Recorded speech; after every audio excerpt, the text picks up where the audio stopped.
Você sabe como fazer perguntas em inglês, como esta que eu estou fazendo em português?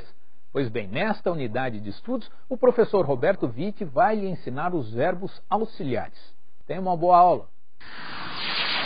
Muito bem, mais uma unidade de estudos com relação ao inglês para concurso.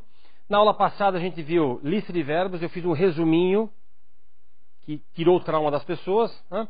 Até saiu na rádio, televisão, todo mundo falando, oh, o Roberto falou isso, o professor Roberto falou aquilo, não tenho mais medo de inglês. Primeira coisa, se você souber quais que são as 3 colunas de verbo que a gente mostrou, que é infinitivo, passado e participio passado, beber, bebeu, bebido, comer, comeu, comido. Se você souber o que é aquele S e aquele ES no final de verbos, né, na terceira pessoa do singular, o will, que é futuro, o would, que é condicional, e aquele ING, que o pessoal chama de gerúndio, que nada mais é do que o gerúndio. Vou falar sobre isso ainda em tempo adequado. Se você souber tudo isso, você sabe como conjugar em inglês. Hoje eu queria mostrar para vocês verbos auxiliares, tá? Verbos auxiliares. Eu não gosto de ficar falando esses palavrões técnicos, porque afinal de contas você não vai ser questionado tanto de gramática assim. Mas a ideia é a seguinte: se você pegar um outro material para estudar, você vai ter lá palavras que, né, tópicos, dizendo, olha, verbos auxiliares, adjetivos e não sei das quantas. Então só para você se posicionar e você se situar na hora que você usar um possível outro material. Repara nessa frase aqui, ó. Você fala inglês. Então o que acontece? Se você fala inglês, em inglês vai ser o quê? You speak English. Lembrando que nacionalidades e idiomas você usa letra maiúscula.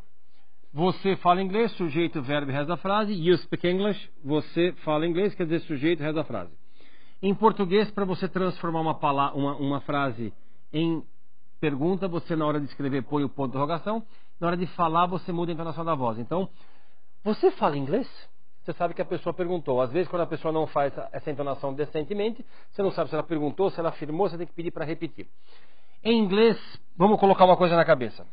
Nós aprendemos como fazer as conjugações de verbos em presente, passado e condicional, né? Futuro e condicional. Agora, quando nós temos perguntas em inglês, os verbos regulares e irregulares, eles são analfabetos. Eles não sabem fazer as suas próprias perguntas, tá?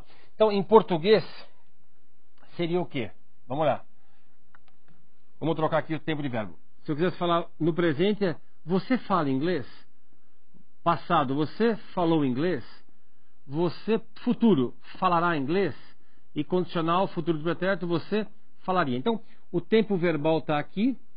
Em inglês, quando você faz perguntas, esse verbo não sabe fazer pergunta. Por quê? Como é que é o esquema do inglês? O verbo to speak é um verbo irregular. Já vimos o que é um verbo irregular. Então você tem speak, spoke, spoken. Como é que você lê esse troço aqui? Ou como diriam os grandes filósofos corintianos, como é que você lê essa bagaça aqui? Né? Falar, falou, falado. Falar, falou, falado. Então você tem aqui infinitivo. Nós vimos que o to quer dizer infinitivo. Na hora de fazer pergunta, ele não sabe o tempo dele, né? O próprio verbo não sabe o tempo dele. Então o que vai acontecer? Ele vai ter aqui o próprio verbo, ele vai pegar, o americano pega o verbo no infinitivo, tira esse to e coloca aqui. Então esse speak que está aqui, quando tem pergunta, ele nada mais é do que o to speak, sem o to. Então ele está aqui como verbo no infinitivo, sem o to. Verbo no infinitivo seria falar, beber, estudar. Você não vira e fala assim, eu precisar trabalhar. Você fala, eu preciso trabalhar. Então no caso aqui, está como falar, como se fosse infinitivo. Só que eu, em português, eu coloco fala, falou, falará e falaria para saber se é o presente, passado, futuro condicional. Em inglês, os caras inventaram uma coisa chamada de verbo auxiliar, que é o tópico da nossa unidade hoje. E eles inventaram algumas palavras para mostrar qual que é o tempo verbal. Então, eu vou colocar todas aqui que querem dizer presente. Então, vamos lá. Se eu quiser perguntar para você, você fala inglês? Em português, é só botar o ponto de interrogação e mudar a entonação da voz. Quando você tem inglês, deixa eu apagar aqui, eu não gosto de apagar com a mão, mas vamos lá. Isso você já deve conhecer de bate pronto. Você fala inglês? Como é que seria em inglês? Do you speak English? Ele coloca esse do na frente, que é para mostrar em que tempo de verbo está o verbo aqui, que no caso o do é presente. Então, se eu quiser falar, você fala inglês? Do you speak English? Se eu quiser falar, você precisa trabalhar? Need é o verbo precisar, trabalhar, to work. Então, você precisa trabalhar. Professor, por que você colocou o to aqui? Ó, eu vou escrever, depois eu vou apagar. Já escrevi errado, vamos lá. Então, você precisa trabalhar. Então, olha o que acontece aqui. Isso está no infinitivo e nós aprendemos que o to é infinitivo do verbo também.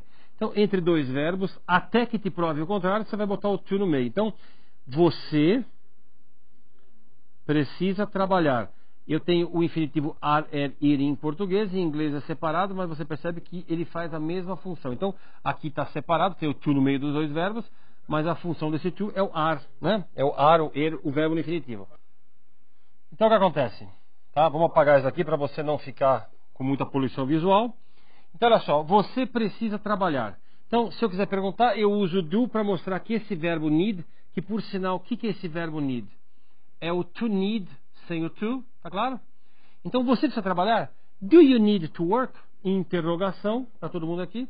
Esse need aqui não mostra nenhum tipo de tempo, o que mostra, na verdade, esse do para cá. Se eu quiser botar she, ela prefere viajar, por exemplo. She prefers to travel. Ah, deixa lá na lousa, deixa lá. Ah, professor, agora eu percebi. Eu tenho esse... Não, deixa aqui. Eu tenho esse S aqui. Só que tem uma coisa. Agora nós estamos fazendo pergunta. O verbo na sua forma infinitiva é prefer. Então ele tira esse to. Então veja o que acontece. Mesmo você tendo aprendido que você tem que botar o S aqui, né? Na hora de você fazer pergunta, você não põe o S, tá? Então você vai ter que usar o prefer, porque é o to prefer sem o to. Só que aqui, como he, she, it bota S ou S, para fazer perguntas no presente, você usa o do e o does. O do para todo mundo e o does para quem? Para quem? Para o he, she, it, porque eram aqueles únicos diferentes, né, diferentes que a gente tinha. Então, se eu quiser falar, você fala inglês? Do you speak English? Você precisa trabalhar? Do you need to work? Ela prefere viajar? Does she prefer to travel? Então esse does mostra que é presente e também é o he, ou she, ou it. Se eu quiser falar assim, ela fala inglês? Does she speak English? Ela precisa trabalhar? Does she need to work? Ou seja, você usa o do para todo mundo, para presente, menos o he, she, que você usa o quê? O does. Em português eu falo o verbo no finalzinho dele, a sua conjugação. Em inglês não. Agora eu quero fazer pergunta no presente. Então voltando aqui, se eu quiser falar você fala inglês, é do you speak English. Se eu quiser falar você falou inglês, é did you speak English. Ou seja, esse did que está aqui, que é uma coisa nova. Opa, não é presente, é past, é para passado. Então, do é para presente para todo mundo, does para he, she, e did é para todo mundo passado. Então, ela preferiu viajar? Did she prefer to travel? Ela prefere? Does she? Então, veja bem, ela prefere presente, então é does. Ela preferiu é passado, então é did. Perfeito? E se eu quiser fazer no futuro, já temos um velho conhecido aqui, que é o will. Então, ó, lá de começo de novo. Você fala inglês? Do you speak English? Você falou inglês? Did you speak English? Você falará inglês? Will you speak English? Ou seja, você usa o do para mostrar que é presente para todo mundo. Does para mostrar que é presente, mas para he, she, it. Did, quer dizer, do é para todo mundo, menos he, she, it, que eu uso does. Did, passado para todo mundo. Will, futuro para todo mundo. E mais um velho conhecido, would, que é o condicional. Ou seja, você fala inglês? Do you speak English? Você falou? Did you speak English? Você falará? Will you speak English? E você falaria? Would you speak English? Puxa, professor, então esse would aqui, eles servem para quê? Para saber qual que é o tempo. Opa, errei aqui, não é aqui. É o é para cá. É para saber em que tempo esse verbo está aqui, já que esses verbos são o to speak, o to need, o to prefer, sem o to. Então, olha que interessante. Você tem aqui 5 palavras para saber qual que é o tempo verbal de cada um. Então, imagina o seguinte, vamos pegar uma pessoa aqui da plateia, aleatoriamente, o Vitor, que é o nosso amigo São Paulino. Ele conheceu uma pessoa numa balada, no Rio de Janeiro se fala night, e eles foram passear. E aí é um gringo, ele gostou de um gringo. Não é alemão, é um outro tipo de gringo. É um cara do Congo, desse tamanho assim. E aí o rapaz do Congo fala inglês, ele vira pro Vitor e fala assim, rapaz é amigo, né? Vitor, quando o cidadão, o Balanozela Biondu, é o nome do rapaz, falou o que ele já falou, o que o Vitor já se tocou?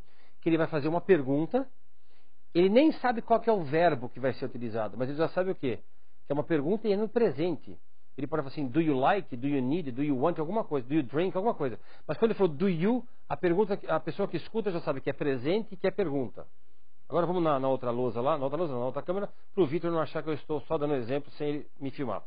E aí, bate-papo vem, bate-papo vai, o Babanozela Biondu, que é o rapaz do Congo, fala assim, do you, ele sabe que é pergunta e presente, depois ele fala assim, Victor, did you? Quer dizer, did you, ele já sabe que é pergunta e que é sobre o quê? Sobre o passado. Mais umas duas caipirinhas, a coisa começa já a ficar mais intimista. Will you? Ele já sabe que o Babanozela Biondu vai perguntar e vai perguntar alguma coisa sobre o futuro. Quer dizer, ele falou do you, ele sabe que é pergunta e presente, não sabe nem o verbo. Do you, pergunta e presente, did you, pergunta e passado, will you, pergunta e futuro. Depois de umas caipiroscas e tal, ele, would you? Você iria, faria, sei lá. Termina com iria o verbo. Então repara que coisa interessante. Você saber os verbos auxiliares, a hora que o cara vai fazer uma pergunta, o cidadão vai fazer uma pergunta, você já sabe se é presente. E se o Babanozela Biondu, nome do amigo dele, diz assim, Victor, does. Quando ele começou com a palavra does, o Victor já sabe que é presente, pergunta e que não é sobre ele, é sobre uma terceira pessoa.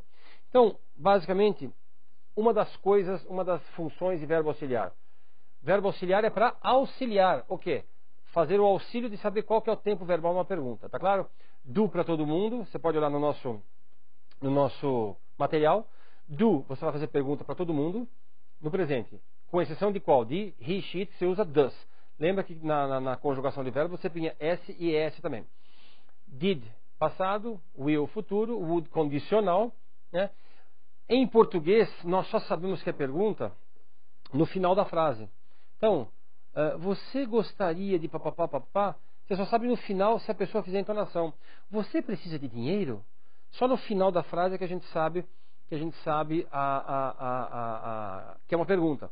Tanto é que se o cidadão não fizer uma pergunta decente, ou seja, não fizer uma entonação decente, você não sabe se é pergunta ou se é uma afirmação, tá claro? E agora, fechando a nossa unidade de estudo, nada nessa mão, nada nessa outra, e agora um controle remoto, dá uma olhada aqui. Em português você fala, você investe em ouro? Você investiu em ouro? Você investirá em ouro? Você investiria em ouro? O tempo verbal está aqui. Só que agora eu quero fazer o quê? Eu quero fazer pergunta. Então eu só mudo o quê? Eu só mudo a entonação. Perfeito? Você investe em ouro? E assim por diante. Em inglês o que acontece? Eu tenho o infinitivo sem o to, só usei um verbo aqui para ficar clean. O do you invest in gold? É você investe. Se eu falar does he invest in gold? Ele investe. Do e does para presente, did para todo mundo para o passado. Então, did you invest in gold? Você investiu em ouro? Will you, você investirá em ouro? E você investiria em ouro. Ou seja, para que serve isso? Serve única e exclusivamente para quê? Deixa aqui no quadro, eu só quero... Não, deixa no quadro lá, pessoal. Eu só quero ver uma coisa aqui, beleza. Tá. Então, o que acontece? Para que serve, então, verbos auxiliares? Para mostrar em que tempo verbal a pergunta vai ser feita. No começo, para nós brasileiros, a gente tem uma certa dificuldade, porque a gente está acostumado a fazer o quê? A fazer a conjugação. Se você racionalmente parar e perceber, parar e perceber é ótimo, né? Você percebe que é muito mais complexo para a gente decorar, memorizar as terminações. Tanto é que se você vai num estádio de futebol, o cara fala assim, é nós vai, nós volta, é nós Queiroz, né? E a gente vamos e assim por diante. Então, conjugar verbos em português é complicado para a gente, imagina para os outros, tá? Então, agora mudando um pouquinho para a nossa câmera do Vitor. Obrigado pela atenção nessa unidade de estudo. Na próxima eu vou explicar mais duas funções de verbos auxiliares. Um abraço, um beijo, um queijo e tudo que vocês me desejarem, Deus lhe dê em dobro. Muito obrigado. Agora sim você sabe fazer perguntas em inglês. Nesta unidade foi abordado em qual tempo verbal a pergunta está sendo feita. Portanto, agora você sabe que do se refere ao presente, did ao passado e will, futuro. dentre outros verbos auxiliares. Obrigado pela sua companhia e até breve.